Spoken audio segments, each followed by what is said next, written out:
मुख्यमंत्री डॉक्टर मोहन यादव शनिवार को ग्वालियर पहुंचे, जहां उन्होंने जोराशी स्थित डॉक्टर भीमराव अंबेडकर धाम का निरीक्षण किया। साथ ही विपक्ष कांग्रेस पर जमकर निशाना साधा। शनिवार को मुख्यमंत्री डॉक्टर मोहन यादव ग्वालियर के जोराशी स्थित अंबेडकर धाम पहुंचे, जहां उनका स्थानीय भाजपा पदाधिकारियों ने स्वागत किया। सीएम ने 8 करोड़ की लागत से बने नवनिर्मित भवन का निरीक्षण किया। साथ ही 5 जुलाई को फिर से आकर लोकार्पण करने की बात कही। इस दौरान मुख्यमंत्री के साथ कृषि मंत्री एदल सिंह कंसाना सहित सांसद भरत सिंह कुशवाहा मौजूद रहे। वहीं मीडिया से चर्चा करते हुए सीएम डॉक्टर मोहन यादव ने विपक्ष कांग्रेस पर निशाना साधते हुए डॉक्टर अंबेडकर का अपमान करने का आरोप लगाया। देखिए, हमारी पार्टी प्रारंभ से स्वर्गीय भीमराव अंबेडकर जी के समाज में दिए गए योगदान को सदैव नमन करती है और इसीलिए जनसंघ के जमाने से लगा करके हमारी पार्टी ने सदैव अंबेडकर जी के समाज में उनके द्वारा किए गए योगदान को स्मरण करने के लिए लगातार माननीय प्रधानमंत्री जी, उसके पूर्ववर्ती हमारे तत्कालीन प्रधानमंत्री स्वर्गीय भारत रत्न अटल बिहारी वाजपेयी जी, हमारे अपने विचार परंपरा के आधार पर हर साल उनकी जयंती और उनकी पुण्यतिथि मनाते हैं। इतना ही नहीं, उनके 5 तीर्थ जिनके आधार पर डॉक्टर भीमराव अंबेडकर जी का जहाँ जन्म हुआ, वो महू में भी उनका पहली बार स्मारक बना करके हमारी तत्कालीन प्रधानमंत्री के साथ साथ हमारे अटल जी के साथ हमारे मुख्यमंत्री उस समय के भारतीय जनता पार्टी के, उनने महू में वो स्मारक बनाया। हर साल बड़ा महाकुंभ लगाने का काम भी हमारे अंबेडकर जी के जयंती के अवसर पर करते हैं।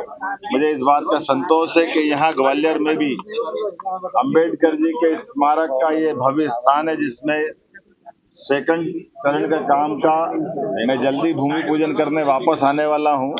और कांग्रेस ने सदैव बाबा साहब की आत्मा को दुखाया। जीते जी बाबा साहब के साथ झूठ बोलकर छल किया गया।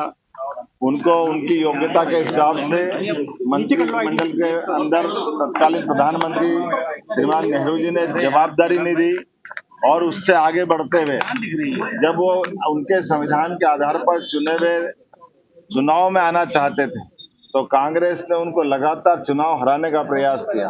उनकी पार्टी के जब 2 सदस्य चुनाव जीते और एक ने अपने सीट से इस्तीफा दे करके बाबा साहब के लिए उपचुनाव की स्थिति लाए, तब भी तत्कालीन प्रधानमंत्री ने अंबेडकर जी को वो चुनाव भी हरा करके पूरी ताकत लगा करके अपनी बाबा अंबेडकर साहब की जो मूल विचारधारा है उसके विरोध में कांग्रेस की विचारधारा की स्पष्ट लाइन खींची।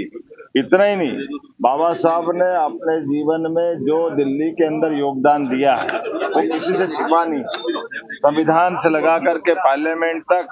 लेकिन बाबा साहब अंबेडकर के एक चित्र को भी तत्कालीन प्रधानमंत्री लगाना उचित नहीं समझा। प्रतिमा लगाने की तो बात छोड़ो, बाबा साहब के लिए पार्लियामेंट में पहली बार तेल चित्र लगाने का काम भी भारतीय जनता पार्टी के तत्कालीन नेतृत्व ने किया है। बाबा साहब जी जीते जी परेशान रहे, कांग्रेस ने सदैव दुख दिया और जब शरीर छूटा तो बाबा साहब अंबेडकर जी का दाह संस्कार के लिए भी दिल्ली में जगह तत्कालीन कांग्रेस के प्रधानमंत्री और सरकार ने नहीं दी। उतना ही नहीं, बाबा साहब अंबेडकर के पार्थिव शरीर को लेकर के उनकी चैत्य भूमि जब बंबई ले गए तो विमान के आने जाने का खर्चा भी सरकार ने उनकी पत्नी से लिया है। इससे बड़ा निंदनीय काम क्या होगा।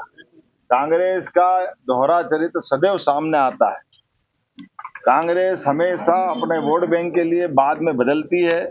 जैसे कि आपातकाल का पाप कांग्रेस के सिर पे था, जब उनने संविधान की एक तरह से हत्या करते हुए कोर्ट ने उनको रिहार किया, कोर्ट ने उनका चुनाव अवैध घोषित किया, बदले में उनने देश को आपातकाल दिया। अंबेडकर जी के इस स्मारक स्थल पर आकर के मुझे इस बात की प्रसन्नता, थोड़े दिन पहले ही हमने डॉक्टर भीमराव अंबेडकर अभयारण्य पार्क का नामकरण किया, जो सागर में बनने वाला है। डॉक्टर भीमराव अंबेडकर जी के माध्यम से कई सारी योजनाएं, पंचतीर्थ तो है ही, जहाँ भगवान बुद्ध के स्मरण के आधार पर सांची से हम अंबेडकर जी को जोड़ते हैं, तो हमने बौद्ध यूनिवर्सिटी बनाने का काम किया, दुनिया भर के बौद्ध लोगों को मध्य प्रदेश से जोड़ने का अवसर दिया।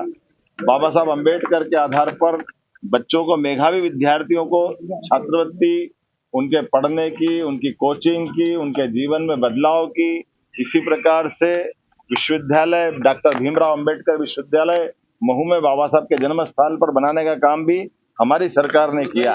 एक एक करके इतनी सारी योजना है कि बाबा साहब, और वास्तव में हमने ये बाबा साहब के प्रति उनके समाज को दिए गए योगदान को नमन है। लेकिन कांग्रेस को इससे सीखना चाहिए। नकारात्मक पॉलिटिक्स के आधार पर जिस ढंग से कांग्रेस नाटक करती है, अंबेडकर जी और उनके सारे अनुयायी जानते हैं कि कांग्रेस वोट के लिए कुछ भी कर सकती है। इसलिए कांग्रेस आज घर बैठी हुई है।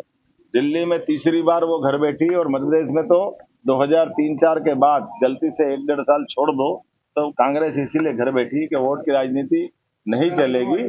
जनता की सेवा करते हुए हमारे महापुरुषों के आदर्श का पालन करे, खासकर भीमराव अंबेडकर जी के जो बताए मार्ग में समता मूलक, समाजवादी सभी वर्गों को लेकर के जिस प्रकार से अंबेडकर जी ने अपना जीवन जिया और समाज को प्रेरणा दी है, हम सब मिलकर के इन सारे कामों को स्मरण भी करें और बाकी भी सभी महापुरुषों के साथ हम तो समरसता वाले लोग हैं। इस आधार पर मैं मान के चलता हूँ आज हमारी सरकार जिस प्रकार से काम कर रही है, बहुत जल्दी इसके सेकंड चरण का भूमि पूजन करके उसका काम शुरू करने में 5 तारीख को अगले महीने जुलाई में आ रहा हूँ, और उम्मीद करूंगा कि इस कामों को हम बचे हुए काम को भी पूरा करें। हमारे सभी नेतागण इस मुद्दे पे हमारे साथ है। माननीय केंद्रीय मंत्री श्रीमान ज्योतिरादित्य सिंधिया जी से मेरी बात हुई, उनकी खुद की चिंता थी। माननीय नरेंद्र सिंह जी तोमर वो स्वयं आने को तैयार, उन्होंने कहा अपन ने जितना काम हमने किया इतना किसी ने किया नहीं है। हमारे अपने सारे नेता केंद्रीय और राष्ट्रीय प्रदेश के सारे नेताओं के साथ आज मैं यहाँ के हमारे सांसद भारत सिंह कुशवाहा जी, माननीय मंत्री हमारे वेदल सिंह कंसाना जी, यहाँ की पूर्व विधायक पूर्व मंत्री इमरती जी, हम सब मिलकर के यहाँ के अच्छे काम के आधार पर बाबा साहब की ये इमेज भी बताएंगे। कांग्रेस बताए उनने बाबा साहब के जन्म स्थान पर क्यों कोई स्मारक नहीं बनने दिया। ग्वालियर से गुड्डू सविता की रिपोर्ट।